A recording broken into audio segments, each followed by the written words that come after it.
আসসালামু আলাইকুম। এটিএন বাংলা সংবাদে সবাইকে স্বাগত জানাচ্ছি ফাতিহা শাফি।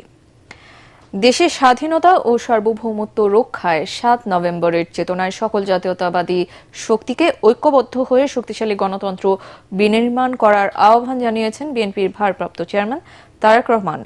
৭ই নভেম্বর জাতীয় বিপ্লব ও সংহতি দিবস উপলক্ষে দেয়া বাণীতে তিনি বলেন, ৫ অগস্ট ছাত্র জনতার আত্মদানের মধ্য দিয়ে মানুষের মধ্যে গণতন্ত্রের মুক্তির পথ প্রসারিত হয়েছে। এখন চূড়ান্ত গণতন্ত্রের চর্চার জন্য অবাধ সুষ্ঠু নির্বাচন সহ গণতন্ত্রের অপরিহার্য শর্ত হিসেবে মানুষের মৌলিক মানবাধিকার নিশ্চিত করতে হবে। বাংলাদেশের ইতিহাসে ১৯৭৫ সালের ৭ই নভেম্বর সিপাহী জনতার বিপ্লব শুধু মোড় পরিবর্তনকারী ঘটনা নয়, এদেশে আধিপত্যবাদ বিরোধী জাতীয়তাবাদী রাজনীতির অভ্যুদয়ের সূচনা।